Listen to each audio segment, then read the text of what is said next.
Bismillahirrahmanirrahim. Assalamualaikum dan salam sejahtera. Segala pujian kehadrat Allah Subhanahu Wa Taala.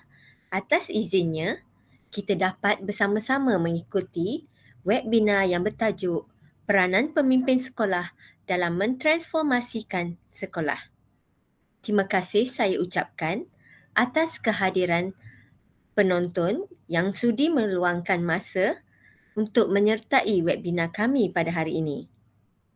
Sebelum memulakan majlis, saya ingin mengajak para penonton untuk sama-sama berkongsi pautan video ini supaya lebih ramai dapat manfaat daripada webinar kami ini.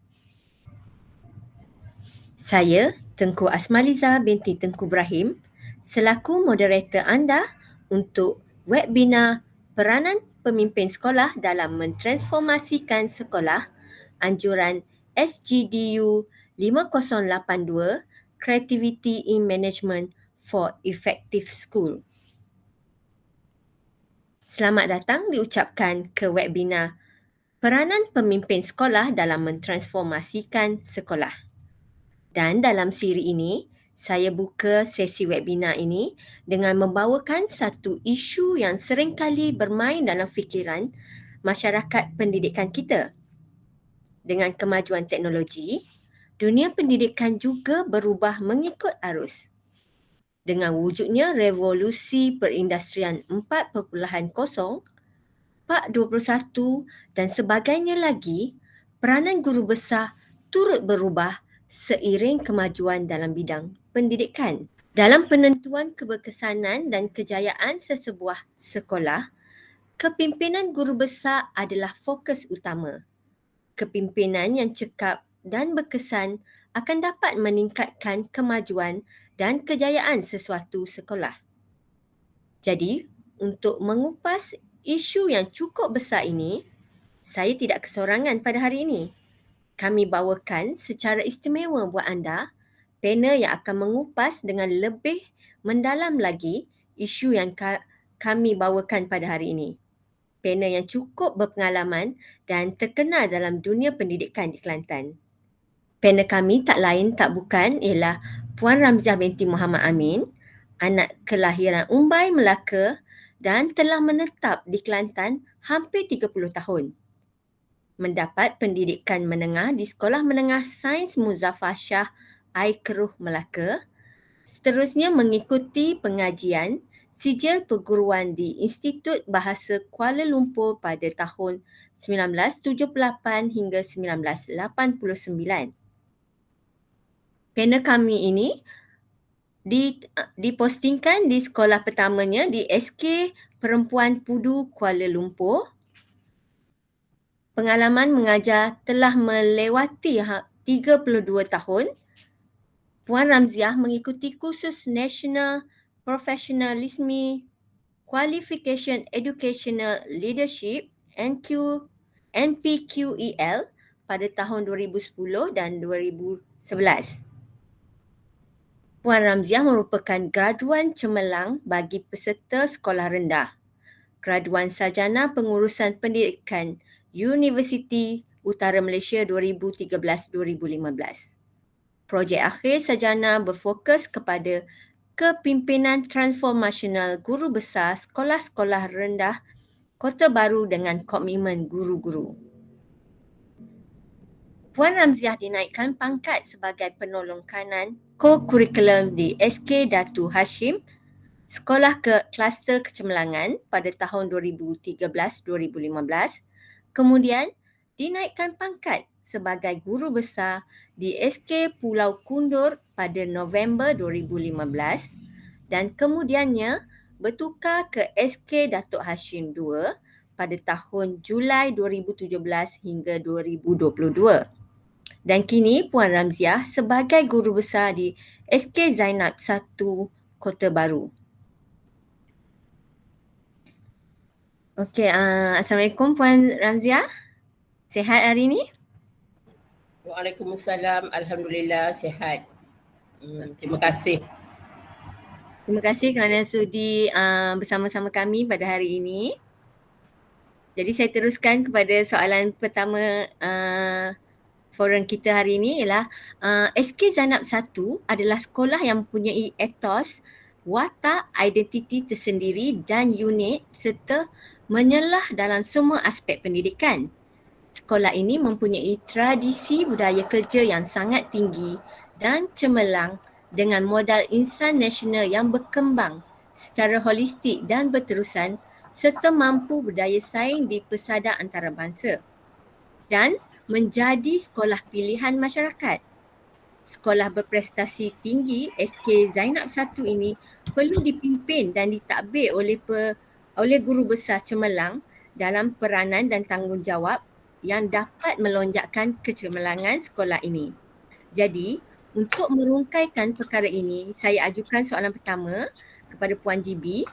Apakah tugas dan tanggungjawab GB sebagai pemimpin sekolah dalam memastikan keberkesanan serta berlakunya penambahbaikan berterusan sekolah yang diterajui?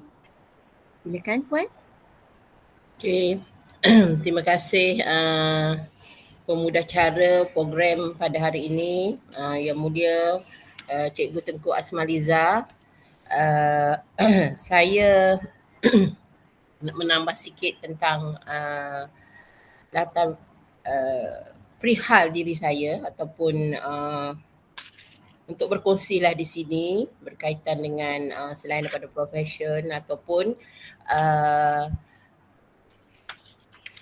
ruhnya sebagai seorang guru besar dah. Okey. Walaupun saya baru tahun ke-7 sebagai seorang guru besar dan tapi melaluinya di pelbagai orang kata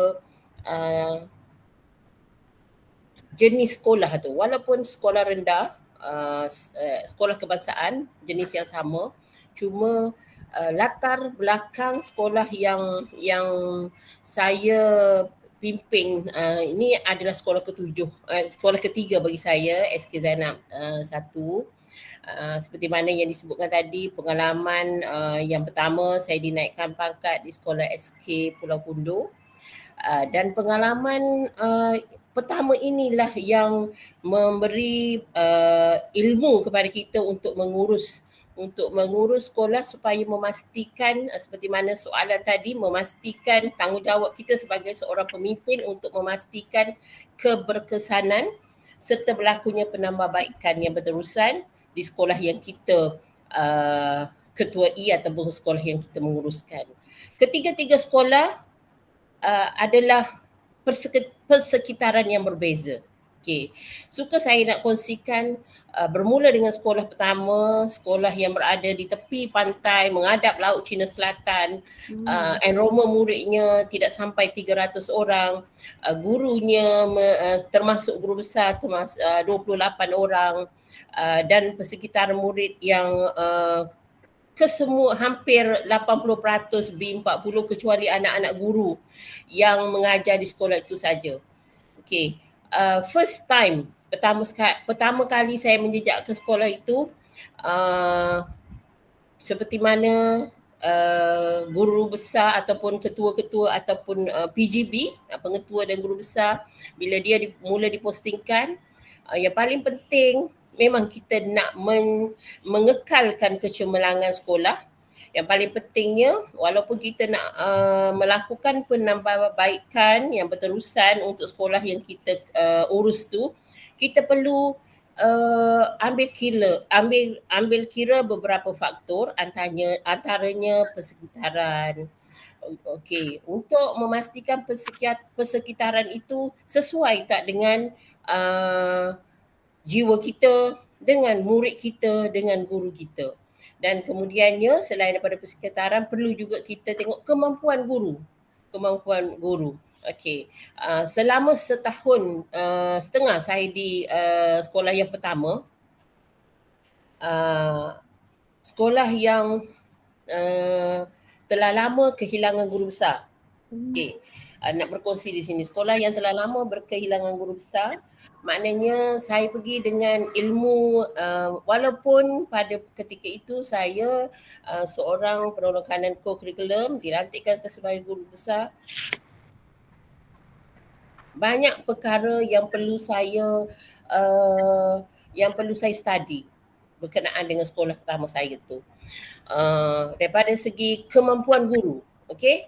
Untuk keberkesanan ataupun penambahbaikan tu kita kena tengok kemampuan guru. Adakah memang guru besar ini dia hasratnya memang nak cemerlang, nak 100% guru dia boleh gurunya untuk kejayaan sekolah. Tapi soalannya, adakah semua guru itu mampu? Kita kena ambil kira guru yang sudah hampir orang kata pengalamannya 30 tahun dan dia daripada tahun pertama sehingga tahun ke-30 itu sebagai seorang guru sahaja. Maknanya fasa dia bekerja itu tidak ada perubahan sebagai seorang guru sahaja. Okey. Dan kita juga kena mengambil kira ibu bapa, community. Okey. Itu adalah antara faktor-faktor yang menyebabkan guru besar sebagai seorang pemimpin di sekolah itu nak melakukan penambahbaikan, kena ambil kira perkara-perkara tersebut. Dan juga ke dana sekolah ataupun sumbangan PIBG kepada sekolah yang kita teraju tu. Okey. Bila saya banyaklah juga penambahbaikan yang saya lakukan. Okey. Sebabnya tadi ni yang berterusan untuk sekolah yang diteraju. Jadi saya fokus kepada diri saya. Okey. Banyaklah perubahan ataupun penambahbaikan yang walaupun 1 tahun setengah yang boleh yang telah saya lakukan dan rata-rata ataupun saya boleh mengambil kesimpulan lah. Guru-guru gembira dengan apa penambahbaikan yang saya lakukan sebagai seorang ketua di situ. Kemudian saya pergi ke sekolah yang kedua. Sekolah yang besar, berbeza. Kemampuan guru pun berbeza. Background ataupun latar belakang ibu bapa pun berbeza. Komuniti setempat pun berbeza. So, kalau sekolah yang kedua ni memang situasi lokasinya juga memang strategik, dan saya sebagai seorang guru besar yang baru berpindah ke situ juga kena ambil kira faktor-faktor yang saya sebut tadi supaya sekolah yang saya teraju, sekolah kedua ini, supaya lebih cemerlang daripada sebelum saya menguruskannya ataupun sebagai saya seorang guru besar. Okey. Dan bila pengalaman saya ke sekolah ketiga ini baru saja 2 bulan, tapi insya-Allah saya sebagai seorang guru besar akan terus melestarikan. Okey. Penambahbaikan tu memang kena buat bila kita berada di mana-mana sebagai kita seorang ketua. Memang perlu. Sebab kalau kita tidak melakukan penambahbaikan atau tidak melaksanakan sesuatu perubahan yang positif, kita akan duduk selesa sebagai seorang pemimpin. Okey. So itu dulu untuk soalan yang pertama. Okey, terima kasih. Soalan yang pertama. Okey. Okey, terima kasih Puan Ramziah. Jadi dapat kita simpulkan bahawa tugas dan peranan GB ni dia bergantung kepada persekitaran ya Puan. Tidak bagai kata tidak ada formula yang khusus. Dia perlu melihat kepada persekitaran, kemampuan guru dan juga ibu bapa di sekolah itu ya Puan ya. Okey. Kalau kita belajar, kita menuntut ilmu kepimpinan. Okey. Yang paling pentingnya kita perlu ambil kira persekitaran sekolah. Okey. Contohnya sekolah seperti saya sebut tadi, sekolah pertama, walaupun pengalaman saya di sekolah saya nak kongsi sikit. Pengalaman saya di sekolah SBT, di sekolah kluster sebagai seorang penolong-kanan, saya tak boleh ambil formula di sekolah SBT, sekolah berprestasi tinggi, dan di sekolah kluster kecemerlangan itu ambil formula untuk saya aplikasi di sekolah pertama saya itu tadi. Saya perlu yang pentingnya kita kena tengok persekitaran, kemampuan warga sekolah kita dan juga apa yang kita ada. itulah sumber manusia, itulah yang kita guna untuk kita tambah baik ataupun tambah nilai dan sekolah kita urus. Okey. Jadi bab kata pepatah, ukur baju di badan sendiri kan, bergantung pada tempat yang kita bertugas itu. Okey. Ataupun di Hmm. mana bumi dipijak, di Ya situ betul. langit dijunjung. Okey. Okey, seterusnya kita beralih pula kepada soalan yang kedua, iaitu kepimpinan guru besar merupakan satu proses di mana seorang pemimpin organisasi perlu mendapatkan kerjasama daripada orang lain agar dapat mencapai sesuatu matlamat dalam situasi yang tertentu. Dan gaya kepimpinan juga terdapat pelbagai. Contohnya transformatif, distributif, instruksional dan lain-lain lagi. Jadi pada pendapat Puan GB, melalui pengalaman, gaya kepimpinan manakah yang paling sesuai untuk diamalkan di sesebuah sekolah dan bagaimana gaya kepimpinan itu dapat memastikan keberkesanan sekolah terjamin? Okay, terima kasih untuk soalan yang seterusnya. Seperti mana yang disebut oleh moderator tadi, saya adalah seorang pelajar lah, sarjana, program sarjana di bawah UUM, dan projek akhir saya berfokus kepada kepimpinan transformasi guru besar dengan komitmen guru-guru. Okay. Saya memang tertarik dengan gaya kepimpinan transformasi ni. Itu yang menyebabkan saya mengkaji adakah untuk melihat kebetulan ataupun kebenarannya, dan projek saya itu memang fokus kepada kepimpinan transformasi. Okey. Dan sesuailah pada era menjelang 2025, semua sekolah akan ditransformkan pada tahun 2025, dan seperti mana yang sekolah saya SK Zainab 1 ini adalah kohort ke-6 di bawah TS25. Okey, kalau saya nak kongsi sikit slide deh. Okey, silakan. Okey. Kita sentuh tadi transformational. Okey, di sini saya senaraikan ataupun bukan banding ni, untuk ada persamaan, ada perbandingan antara dua gaya kepimpinan. Setiap pemimpin tu dia tidak ada satu gaya kepimpinan. Saya pasti setiap pemimpin tu ada dua atau tiga mengamalkan gaya kepimpinan masing-masing. Okey. Suka dikongsikan kalau transformational ataupun transformasi, perlu kita menerapkan sikap kesepunyaan ataupun belongings warga sekolah itu kepada sekolahnya, dengan kita berkongsi ataupun visi misi yang dapat dihayati oleh warga sekolah. Suka saya nak kongsi di sini di mana sekolah yang saya sebagai ketua ataupun sebagai guru besar, saya akan berkongsi visi, misi, KPI sekolah untuk dihayati oleh semua warga sekolah. Bukannya guru saja, termasuklah murid, termasuklah pekerja kebersihan, termasuklah pengawal keselamatan. Dengan caranya kita pamerkan kita punya KPI, KPI sekolah ataupun indeks petunjuk sekolah itu, supaya semua warga sekolah itu dapat mengingat ataupun sentiasa ingat apa hasrat pemimpin ataupun hasrat pentadbir ataupun hasrat warga sekolah untuk sasaran sekolah tersebut. Okey. Dan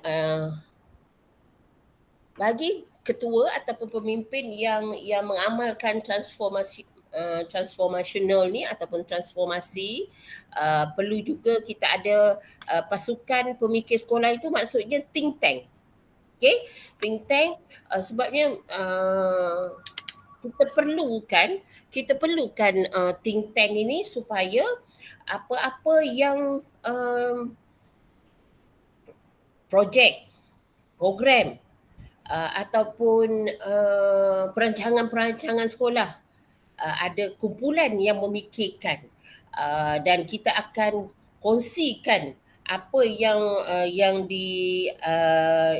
dirancang, yang difikir atau yang dibincang supaya dapat sama-sama dilaksanakan oleh warga sekolah sebagai satu pasukan. Okey. Dan juga ciri yang ketiga, learning walk. Okey, learning walk seperti mana yang kita tahu, ketua ini janganlah duduk di dalam bilik sahaja, dalam bilik di pejabat sahaja, di dalam bilik kita lah, dalam bilik guru besar ataupun dalam bilik penorong kanan. Kita perlulah bukan melawat sambil kita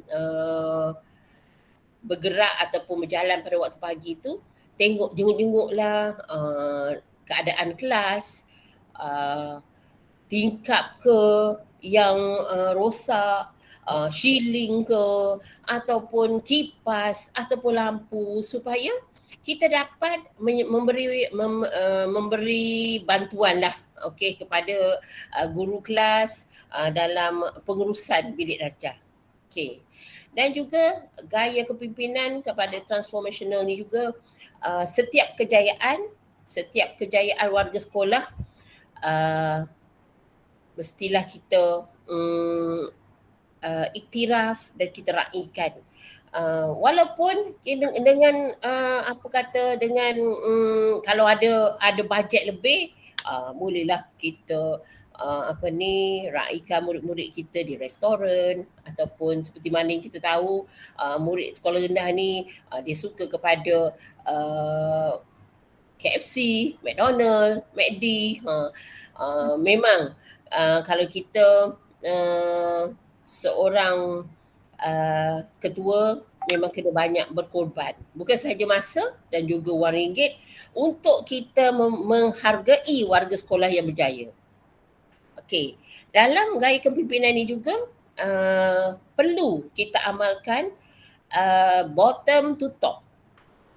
Okey, apa maksud bottom to top? Kena mendengar anak-anak buah kita ni apa pendapatnya ataupun apa yang dicadangkan, apa yang dia rasa suka nak buat. Bukannya kita memberi arahan macam ni, okey, you buat. Macam ni you buat. Kena cungkil apakah kehendak cikgu-cikgu kita, kehendak warga sekolah. Barulah kita enjoy dalam mengurus. Okay.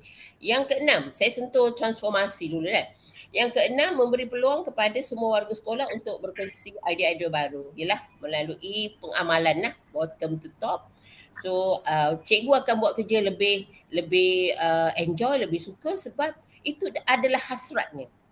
Dan sebagai ketua perlu menjadi pendengar yang baik.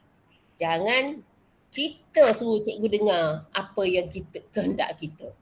Okay, sebagai seorang pemimpin. Dan untuk transformational ni mekanisme birokrasi iaitu menyokong guru dalam bentuk wang.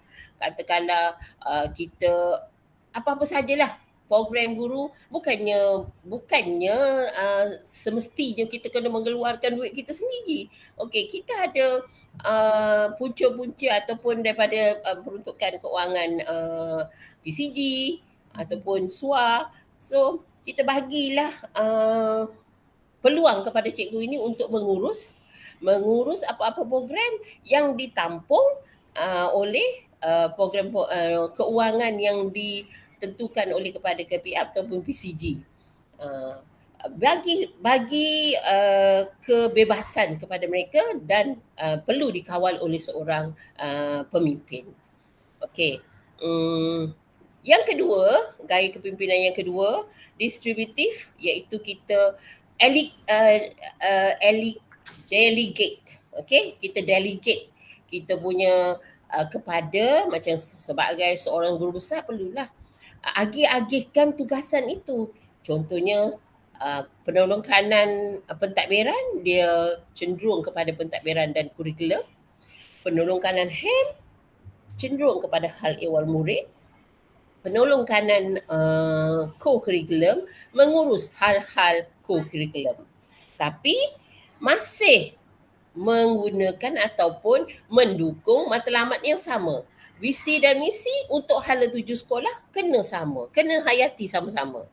Okey, seterusnya gaya kepimpinan untuk distributif leadership ni, budaya sekolah mestilah selalunya budaya sekolah yang berjaya adalah dia bergerak ataupun warga sekolahnya membudayakan kerja sepasukan ataupun budaya kolaboratif dipanggil. Okey, sebab apa kita kena berkongsi? Berkongsi ataupun menjayakan program sekolah untuk matlamat sekolah, kita kena berkongsi tanggungjawab sebab dalam sumber manusia dalam satu organisasi itu terdapat pelbagai kemahiran. Banyak juga kepakaran dan pengalaman-pengalaman yang boleh dikongsi oleh warga sekolah supaya kita dapat cungkilkan idea dan juga mereka dapat menyumbang tenaga untuk pencapaian sekolah. Okey, amalan kepimpinan ni juga kena seperti mana yang disebutkan tadi perlu diagih-agihkan penolong kanan dan juga jangan lupa pemimpin pertengahan kita yang terdiri daripada ketua panitia. Semua ketua panitia adalah pemimpin pertengahan ataupun middle leaders team. Okay. Jadi Puan Ramziah, dapat saya simpulkan daripada apa ulasan yang Puan Ramziah katakan tadi, apa jua gaya kepimpinan, peranan pemimpin itu adalah perlu memastikan warga sekolahnya memahami dan menghayati visi misi sekolah. Sama ada gaya kepimpinan transformatif ke, distributif ke, peranan utamanya adalah warga sekolah memahami misi visi sekolah. Okey, seterusnya kita ke soalan yang ketiga, iaitu apakah ciri-ciri utama yang perlu ada pada seorang pemimpin sekolah dalam memastikan pentadbirannya mencakupi keberkesanan terhadap penetapan sasaran KPM di samping tanggungjawabnya terhadap murid, guru dan seterusnya masyarakat. Okey, terima kasih sekali lagi moderator Cikgu Teguh Asmaliza kepada soalan yang diutarakan tu tadi, ciri-ciri utama yang perlu ada pada seorang pemimpin. Okey, yang perlu ada pada seorang pemimpin untuk memastikan pentadbirannya selari sehala dengan hasrat KPM. Okey, saya nak berkongsi juga di sini. Di sini ada beberapa ciri yang saya nak highlightkan. Okey, ada lagi banyak berpuluh-puluh ciri-ciri pemimpin yang berkesan. Ni antara yang rasanya perlulah yang ada pada setiap pemimpin untuk mentadbir ataupun menguruskan sekolah. Okey, yang pertama sekali, yang paling utama mestilah kita berilmu pengetahuan. Okey, sebab apa kita perlu berilmu pengetahuan? Sebab kita bila jadi pemimpin di sekolah, kita akan menjadi pakar rujuk. Pakar rujuk, guru-guru akan merujuk kepada kita. AKP akan merujuk kepada kita. Penolong kanan akan merujuk kepada kita. Murid, community, malahan PIBG juga akan merujuk kepada pemimpin sekolah ataupun kepada guru besar. Okey. Ilmu ni mestilah kita betul-betul faham tentang peraturan ataupun pekeliling-pekeliling kementerian supaya tidak bercanggah dengan apa yang yang ditentukan ataupun yang ditetapkan oleh kementerian. Okey. Seterusnya, setiap pemimpin itu dalam memastikan pentadbirannya ataupun sumber manusia yang diurus, yang diurus akan gembira dan sentiasa orang kata dalam keadaan harmoni. Kita mestilah adil, dan yang paling pentingnya juga mestilah juga berintegriti, sebab kalau tak adil akan wujudlah konflik. Okey, akan wujudlah konflik. Dia akan warga sekolah dia akan membanding-bandingkan. Okey, wujud konflik yang boleh bila ada perbandingan akan menyebabkan berlakunya pecah belah. Okey, pecah belah dan tidak dalam keadaan harmoni. Okey. Kemudian seterusnya, sebab dalam Islam pun kita dituntut, okey, dalam syariat Islam kita dituntut menjadi seorang pemimpin yang adil. Saya pernah tertariklah dengan pensyarah di IAB, Dr. Johari, dalam taklimatnya ataupun dalam perkongsian ilmunya. Disoal semua kami ni peserta. Masa tu saya peserta FPQL, kami seminggu berada di Jitra untuk sebenarnya khusus di Genting, tapi seminggu kita ditempatkan di Jitra untuk berkongsi beralih angin lah. Jadi pengarah sekarang ni sudah menjadi pengarah, saya tak pasti ataupun dah pencen. Dr. Johari dia tanya, apakah ciri pemimpin yang paling utama? Yang paling utama yang akan disoal nanti bila kita mati. Macam-macam lah jawab macam ni, macam-macam semua jawab. Yang sebenarnya Allah Ta'ala akan bertanya pada kita sebagai seorang pemimpin, adakah kita adil semasa kita menjadi seorang pemimpin? Dan memang kita dituntut untuk adil dengan sumber manusia yang kita di bawah yang berada di bawah kita punya kawalan. Okey. Okey, seterusnya sebagai seorang pemimpin juga dalam meneraju sekolahnya kena bijak membuat keputusan. Contohnya kalaulah cikgu tanya ataupun penolong kanan kita ada isu. Okey, kalau kita tak dapat isunya, biasalah kalau penolong kanan isunya dengan murid, okey, dengan ibu bapa. Juga dengan penolong kanan isunya juga murid dan ibu bapa, sebabnya murid dengan ibu bapa ni dia saling bergantungan. Okey, kalau kita sebagai seorang pemimpin mestilah bijak membuat keputusan, jangan bagi keputusan yang kabur ataupun orang yang menunggu keputusan kita itu tak boleh dapat keputusan. Tak semestinya on the spot, sebab kita kena bijak dalam membuat keputusan ni. Tak semestinya on the spot, tapi keputusan yang kita buat itu mestilah memuaskan hati dan juga menggembirakan hati warga kita, warga sekolah. Okey, seterusnya kita juga mestilah menjadi pendorong kepada guru-guru. Okey, mesti mendorong. Kalau guru kita tengok guru kita masih lagi kalau kita tengok guru kita itu berpotensi untuk pergi, orang kata mencari ilmu tu lebih jauh, okey, kita kena mendorong, sebab ilmu ni sepanjang hayat. Okey, daripada menuntut ilmu, daripada kenaikan pangkat, janganlah daripada kenaikan pangkat, ilmu, mencari ilmu, maknanya kalau guru itu pada tahap first graduate, kita dorong dia untuk belajar lebih lagi. Dan kalau yang dah ada sarjana, dorong lagi untuk doktor falsafah. Ataupun cara kita nak mendorong, kita appreciate, okey, appreciate, menghargai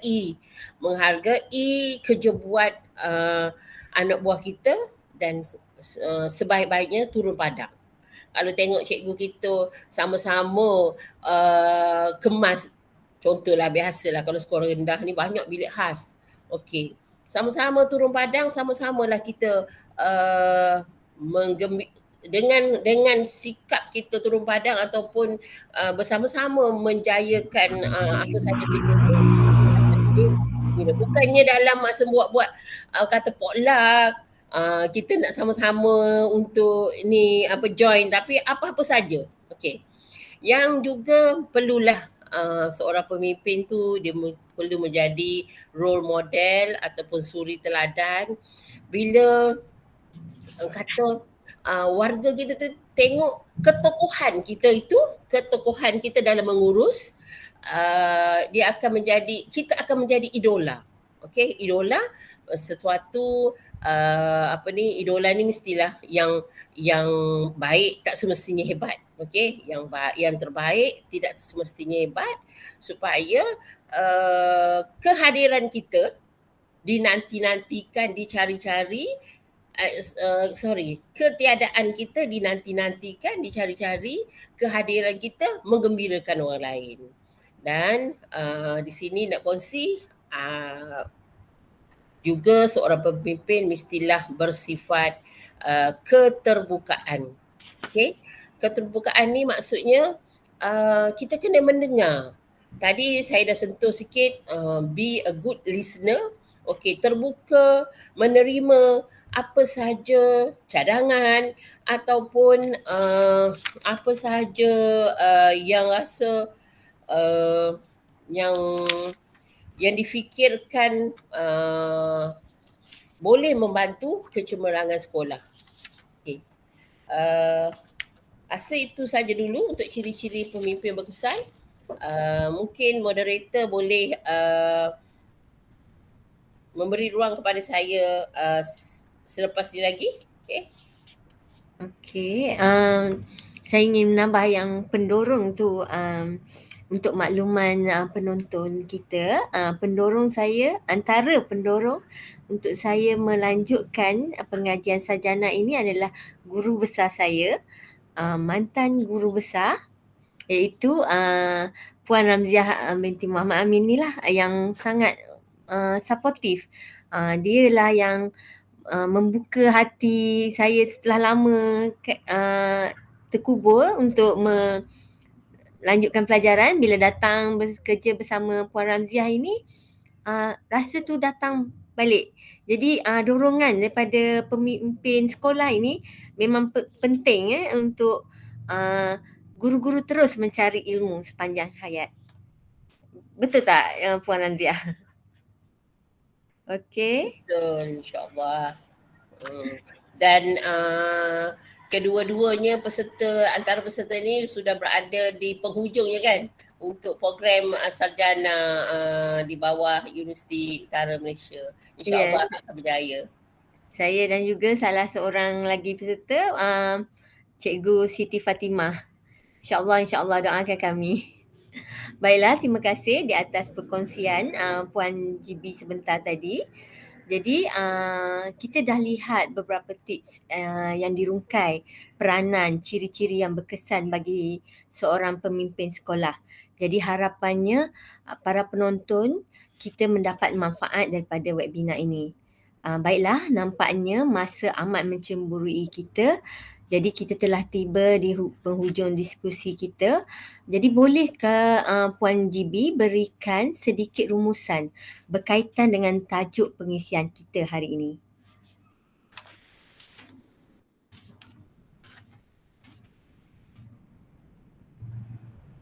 Okey, terima kasih sekali lagi di penghujung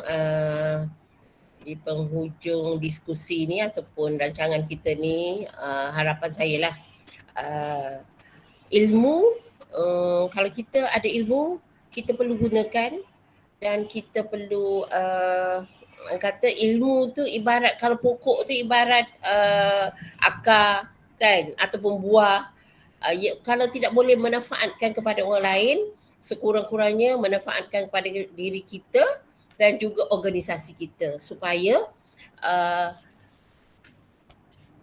kita tengok pada seseorang ni memang kita tengok pada ilmunya. Okey, jadi untuk mendapat ilmu kepimpinan ni seperti mana yang disebut di awal tadi, saya bukan sahaja menuntut ilmu tu pada awalnya untuk khusus kepimpinan ni nak suka-suka saja. Bukannya bercita-cita untuk menjadi guru besar sebenarnya. Tapi apabila bila kita dah ada ilmu, saya pun berfikir sendiri, adakah ilmu tu untuk diri kita saja? Why not kita kongsi-kongsikan ilmu itu bila kita jadi seorang pemimpin. Itulah caranya kita nak berkongsi ilmu supaya ilmu kita itu dapat dimanfaatkan, dan juga kita akan saya suka saya sendiri suka mencari pelapis pemimpin, dan suka saya nak kongsi beberapa orang penolong kanan saya. Setakat ni sudah 3 orang penolong kanan saya sudah menjadi guru besar di sekitar Kota Baru ni. Alhamdulillah, Alhamdulillah itu adalah bukan kehebatan, itu adalah perkongsian kami untuk sambil dia menjadi seorang penolong kanan, kita membimbing dia ke arah menjadi pemimpin masa depan. Okey, itu saja daripada saya. Terima kasih semuanya atas kesudian untuk memilih saya sebagai panel. Pengalaman ini adalah pengalaman yang ketiga saya sebagai panel, tapi untuk kepimpinan ini kali kedua, insyaAllah. Kalau ada masa dan ruang lagi, kita dapat ramaikan lagi panel. Contohnya guru besar di Kota Baru ni ramai yang hebat-hebat. InsyaAllah kita boleh kongsi, bukannya sekadar untuk perkongsian untuk kata memenuhi kehendak ni. Perkongsian ilmu itu adalah lebih penting. Itu saja, terima kasih sekali lagi. InsyaAllah jumpa lagi di lain program, insyaAllah. InsyaAllah. Begitulah tadi penggulungan mantap oleh GB kita, Puan Ramziah, di atas ilmu yang dia ada dan juga amalan-amalan yang telah diamalkannya sepanjang menjadi pemimpin sekolah. Dengan penggulungan yang padat tadi, maka berakhirlah forum kita pada hari ini. Majlis mengucapkan ribuan terima kasih kepada Puan Ramziah di atas perkongsian ilmu yang sangat bermanfaat. Semoga perkongsian ini memberi kefahaman yang baik kepada kita semua. Sehingga berjumpa lagi, saya akhiri majlis kita ini dengan wabillahi wa taufiq wal hidayah. Wassalamualaikum warahmatullahi wabarakatuh.